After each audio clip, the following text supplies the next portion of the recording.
ಈ ದಿನ ನಡೆದಿರುವಂತಹ ರಾಜ್ಯ ಮಟ್ಟದ SSLC ಪೂರ್ವ ಸಿದ್ಧತಾ ಪರೀಕ್ಷೆ 2025 ವಿಜ್ಞಾನ ವಿಷಯದ ವಿಶ್ಲೇಷಣೆಯನ್ನು ನಿಮ್ಮ ಮುಂದೆ ತರ್ತಾ ಇದ್ದೀನಿ.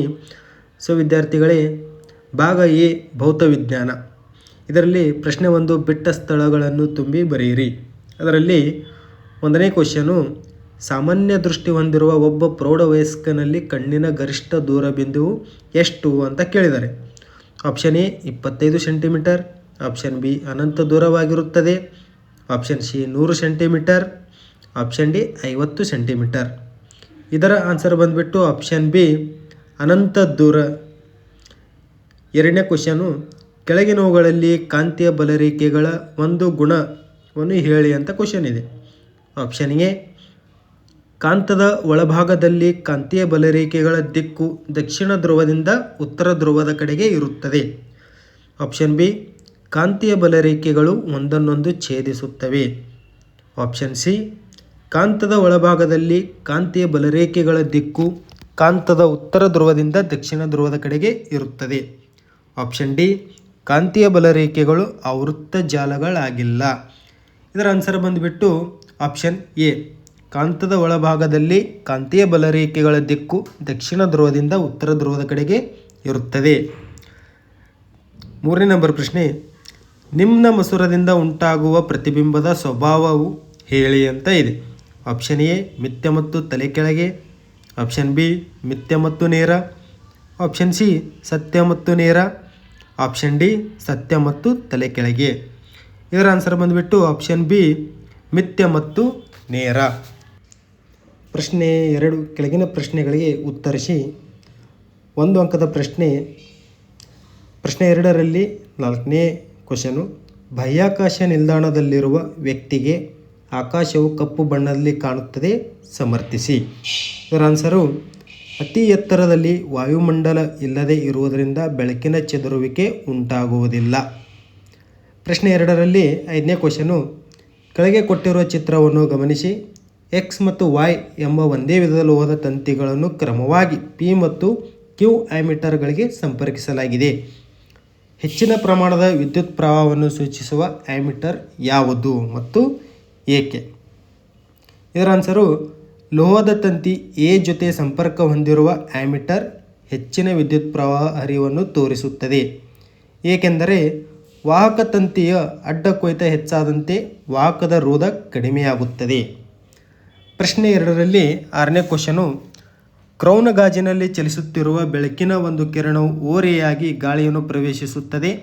ಬೆಳಕಿನ ಕಿರಣವು ಲಂಬದ ಕಡೆಗೆ ಬಾಗುವುದು ಅಥವಾ ಲಂಬದಿಂದ ದೂರ ಬಾಗುವುದು ಏಕೆ? ಇದರ ಆನ್ಸರು, ಬೆಳಕಿನ ಕಿರಣ ಲಂಬದಿಂದ ದೂರಕ್ಕೆ ಬಾಗುತ್ತದೆ, ಏಕೆಂದರೆ ಗಾಳಿ ವಿರಳ ಮಾಧ್ಯಮವಾಗಿದ್ದು ಬೆಳಕಿನ ಕಿರಣದ ವೇಗ ಹೆಚ್ಚಾಗುತ್ತದೆ. ಪ್ರಶ್ನೆ 3, ಕೆಳಗಿನ ಪ್ರಶ್ನೆಗಳಿಗೆ ಉತ್ತರಿಸಿ. 2 ಅಂಕದ 2 ಪ್ರಶ್ನೆಗಳಿವೆ. 7ನೇ ಪ್ರಶ್ನೆ, ಒಂದು ನೇರ ವಾಹಕದ ತಂತಿಯ ಸುತ್ತ ಕಾಂತೀಯ ಬಲರೇಖೆಗಳನ್ನು ಸೂಚಿಸುವ ಏಕಕೇಂದ್ರೀಯ ವೃತ್ತಗಳ ಮಾದರಿಯನ್ನು ತೋರಿಸಿರುವ ಚಿತ್ರವನ್ನು ಬರೆಯಿರಿ. ಸೊ ಇದರ ಆನ್ಸರು ನಿಮ್ಮ ಮುಂದುಗಡೆನೇ ಇದೆ, ಚಿತ್ರವನ್ನು ಬಿಡಿಸಿದ್ದೀನಿ, ನೋಡಿಕೊಳ್ಳಿ. 8ನೇ ಪ್ರಶ್ನೆ, ನಿಮ್ನ ದರ್ಪಣದ ಮುಂದೆ C ನಲ್ಲಿ ವಸ್ತುವನ್ನು ಇರಿಸಿದಾಗ ಉಂಟಾಗುವ ಪ್ರತಿಬಿಂಬವನ್ನು ತೋರಿಸುವ ಚಿತ್ರವನ್ನು ಬರೆಯಿರಿ. C = ವಕ್ರತಾ ಕೇಂದ್ರ. ಈ ಚಿತ್ರ ಕೂಡ ನಿಮ್ಮ ಮುಂದುಗಡೆ ಇದೆ, ಸೊ ನೋಡ್ಕೊಳ್ಳಿ. ಪ್ರಶ್ನೆ 4, ಕೆಳಗಿನ ಪ್ರಶ್ನೆಗಳಿಗೆ ಉತ್ತರಿಸಿ. 3 ಅಂಕದ 3 ಪ್ರಶ್ನೆಗಳಿವೆ. 9ನೇ ಪ್ರಶ್ನೆ, ಅದರಲ್ಲಿ ಎ, ಬೆಳಕಿನ ಪ್ರತಿಫಲನ ನಿಯಮಗಳನ್ನು ನಿರೂಪಿಸಿ. ಇದರ ಆನ್ಸರು, ಮೊದಲನೇ ಪಾಯಿಂಟು, ಪತನ ಕೋನವು ಪ್ರತಿಫಲನ ಕೋನಕ್ಕೆ ಸಮಾನವಾಗಿರುತ್ತದೆ. 2ನೇ ನಿಯಮ, ಪತನ ಕಿರಣ ಪತನ ಬಿಂದುವಿನಲ್ಲಿ ಪ್ರತಿಫಲನ ಮೇಲ್ಮೈಗೆ ಎಳೆದ ಲಂಬ ಮತ್ತು ಪ್ರತಿಫಲಿತ ಕಿರಣ ಈ ಮೂರು ಒಂದೇ ಸಮತಲದಲ್ಲಿ ಇರುತ್ತದೆ. ಬಿ ಕ್ವಶನು, ಗೋಳೀಯ ಮಸೂರದ ಅಪರ್ಚರ್ ಎಂದರೇನು? ಇದರ ಆನ್ಸರು, ಗೋಳೀಯ ದರ್ಪಣದ ಪ್ರತಿಫಲಿಸುವ ಮೇಲ್ಮೈಯ ವ್ಯಾಸವನ್ನು ಅಪರ್ಚರ್ ಎನ್ನುವರು. ಈ 9ನೇ ಪ್ರಶ್ನೆಗೆ ಅಥವಾ ಕ್ವಶನ್ ಇದೆ. ಅದರಲ್ಲಿ ಎ, ಬೆಳಕಿನ ವಕ್ರೀಭವನದ ನಿಯಮಗಳನ್ನು ನಿರೂಪಿಸಿ. ಮೊದಲನೇ ನಿಯಮ, ಪತನ ಕಿರಣ, ವಕ್ರೀಭವನ ಕಿರಣ ಮತ್ತು ಎರಡೂ ಮಾಧ್ಯಮಗಳ ಸಂಪರ್ಕ ಮೇಲ್ಮೈಗೆ ಪತನ ಬಿಂದುವಿನಲ್ಲಿ ಎಳೆದ ಲಂಬ ಎಲ್ಲವೂ ಒಂದೇ ಸಮತಲದಲ್ಲಿ ಇರುತ್ತವೆ. ಎರಡನೇ ನಿಯಮ, ಕೊಟ್ಟಿರುವ ಬೆಳಕಿನ ನಿರ್ದಿಷ್ಟ ಬಣ್ಣ ಮತ್ತು ನೀಡಿರುವ ಜೋಡಿ ಮಾಧ್ಯಮಗಳಿಗೆ ಪತನ ಕೋನದ ಸೈನು ಮತ್ತು ವಕ್ರೀಭವನ ಕೋನದ ಸೈನುಗಳ ಅನುಪಾತ ಸ್ಥಿರವಾಗಿರುತ್ತವೆ. ಅಥವಾ ಪತನ ಕೋನ ಮತ್ತು ವಕ್ರೀಭವನ ಕೋನ ಆದರೆ sin i divided by sin r = ಸ್ಥಿರಾಂಕ. ಇದರಲ್ಲಿ 9ರಲ್ಲಿ ಅಥವಾ ಕ್ವಶನ್ದಲ್ಲಿ ಬಿ ಕ್ವಶನ್ ಇದೆ. ಮಸೂರದ ಸಾಮರ್ಥ್ಯ ಎಂದರೇನು? ಇದರ ಆನ್ಸರ್ ಬೆಳಕಿನ ಕಿರಣಗಳನ್ನು ಕೇಂದ್ರೀಕರಿಸುವ ಅಥವಾ ವಿಕೇಂದ್ರೀಕರಿಸುವ ಮಟ್ಟವನ್ನು ಮಸೂರದ ಸಾಮರ್ಥ್ಯ ಎನ್ನುವರು. 10ನೇ ಪ್ರಶ್ನೆ, ಅದರಲ್ಲಿ ಎ ಕ್ವಶನ್. ಕೆಳಗೆ ಕೊಟ್ಟಿರುವ ಚಿತ್ರದಲ್ಲಿ ವಿದ್ಯುತ್ ಪ್ರವಾಹದ ದಿಕ್ಕು ಹಾಗೂ ಸಲಾಕೆ ಎಬಿಯ ಚಲನೆಯ ದಿಕ್ಕುಗಳನ್ನು ಗಮನಿಸಿ. ಕಾಂತದ ತುದಿ X ಪ್ರತಿನಿಧಿಸುವ ಕಾಂತದ ಧ್ರುವವನ್ನು ಹೆಸರಿಸಿ. ಕಾಂತದ ಧ್ರುವದ ದಿಕ್ಕನ್ನು ನಿರ್ಧರಿಸಲು ಸಹಾಯಕವಾದ ನಿಯಮವನ್ನು ನಿರ್ಮಿಸಿ. ಸೊ ಕೆಳಗಡೆ ಒಂದು ಚಿತ್ರವನ್ನು ಕಟ್ಟಿದ್ದಾರೆ, ಅದನ್ನು ಗಮನಿಸಿ ಅದರ ಉತ್ತರವನ್ನು ಬರೆಯಿರಿ. ಆಪ್ಷನ್ ಎದ ಆನ್ಸರು X ಎಂದು ಸೂಚಿಸಿರುವ ಕಾಂತದ ಧ್ರುವ ಉತ್ತರ ಧ್ರುವ. ಫ್ಲೆಮಿಂಗ್ನ ಎಡಗೈ ನಿಯಮ ಪ್ರಕಾರ, ಈ ನಿಯಮದ ಪ್ರಕಾರ ನಮ್ಮ ಎಡಗೈನ ಹೆಬ್ಬೆರಳು, ತೋರ್ಬೆರಳು ಮತ್ತು ಮೆದ್ದದ ಬೆರಳುಗಳನ್ನು ಪರಸ್ಪರ ಲಂಬವಾಗಿರುವಂತೆ ಹಿಡಿದಾಗ ತೋರ್ಬೆರಳು ಕಾಂತಕ್ಷೇತ್ರದ ದಿಕ್ಕನ್ನು, ಮಧ್ಯದ ಬೆರಳು ವಿದ್ಯುತ್ ಪ್ರವಾಹದ ದಿಕ್ಕನ್ನು ಹಾಗೂ ಹೆಬ್ಬೆರಳು ವಾಹಕದ ಮೇಲೆ ವರ್ತಿಸುವ ಚಲನೆಯ ಅಥವಾ ಬಲದ ದಿಕ್ಕನ್ನು ಸೂಚಿಸುತ್ತದೆ. ಕ್ವಶನ್ 10ನೇದರಲ್ಲಿ ಬಿ ಕ್ವಶನ್. ವಿದ್ಯುತ್ ಮಂಡಲದಲ್ಲಿ ಓವರ್ಲೋಡ್ ಉಂಟಾಗಲು ಕಾರಣಗಳೇನು? ಇದರ ಆನ್ಸರ್ ಸಜೀವ ತಂತಿ ಮತ್ತು ತಟಸ್ಥ ತಂತಿಗಳು ನೇರ ಸಂಪರ್ಕಕ್ಕೆ ಬಂದಾಗ, ವಿದ್ಯುತ್ ಉಪಕರಣಗಳಲ್ಲಿ ದೋಷ ಉಂಟಾದಾಗ, ಹಲವು ಉಪಕರಣಗಳನ್ನು ಒಂದೇ ಸಾಕೆಟ್ಗೆ ಜೋಡಿಸಿ. 11ನೇ ಪ್ರಶ್ನೆ, ಇದರಲ್ಲಿ ಕೂಡ 2 ಪ್ರಶ್ನೆಗಳಿವೆ, ಎ ಮತ್ತು ಬಿ ಅಂತ. ಎ ಪ್ರಶ್ನೆ, ಗೃಹ ವಿದ್ಯುತ್ ಮಂಡಲದಲ್ಲಿ ವಿದ್ಯುತ್ ಉಪಕರಣಗಳನ್ನು ಸರಣಿ ಕ್ರಮದಲ್ಲಿ ಜೋಡಿಸುವುದಕ್ಕಿಂತ ಸಮಾಂತರವಾಗಿ ಜೋಡಿಸುವುದು ಸೂಕ್ತ, ಸಮರ್ಥಿಸಿ. ಇದರ ಆನ್ಸರು ಸಮಾಂತರ ಮಂಡಲವು ವಿದ್ಯುತ್ ಉಪಕರಣಗಳ ಮೂಲಕ ವಿದ್ಯುತ್ ಪ್ರವಾಹವನ್ನು ವಿಭಜಿಸುತ್ತವೆ.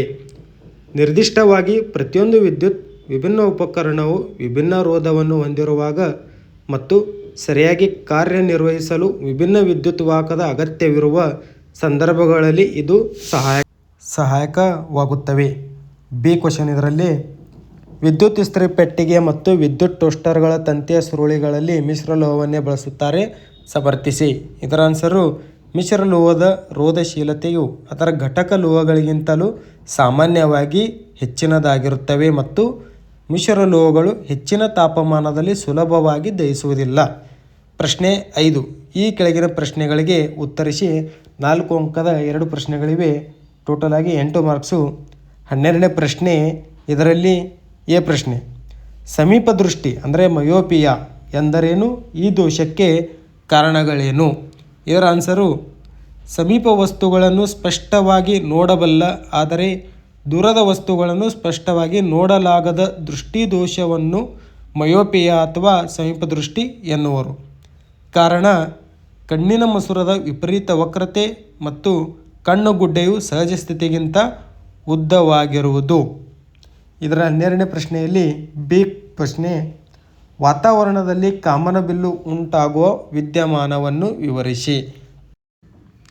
ಇದು ವಾತಾವರಣದಲ್ಲಿರುವ ಅತಿ ಸಣ್ಣ ನೀರಿನ ಹನಿಗಳಿಂದ ಉಂಟಾಗುವ ಸೌರಕಿರಣಗಳ ವರ್ಣ ವಿಭಜನೆಯಾಗಿದೆ. ವಾತಾವರಣದಲ್ಲಿರುವ ನೀರಿನ ಹನಿಗಳು ಕಿರುಪಟ್ಟಿಗಳಂತೆ ವರ್ತಿಸುತ್ತವೆ. ಅವು ಸೂರ್ಯನ ಪತನ ಕಿರಣಗಳನ್ನು ಪ್ರತಿಫಲಿಸುತ್ತವೆ ಮತ್ತು ಅಂತಿಮವಾಗಿ ನೀರಿನ ಹನಿಗಳಿಂದ ಹೊರಬರುವಾಗ ವಕ್ರೀಭವನ ಹೊಂದುತ್ತವೆ.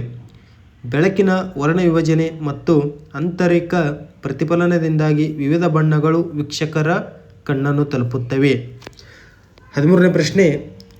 220 ವೋಲ್ಟ್ ಜನರೇಟರ್ಗೆ ಸಂಪರ್ಕಿಸಿರುವ ಒಂದು ವಾಷಿಂಗ್ ಮೆಷಿನ್ 10 ಆಂಪಿಯರ್ ವಿದ್ಯುತ್ತನ್ನು ಸೆಳೆಯುತ್ತದೆ. ಹಾಗಾದರೆ ಆ ವಾಷಿಂಗ್ ಮೆಷಿನ್ನ ಸಾಮರ್ಥ್ಯವೇನು?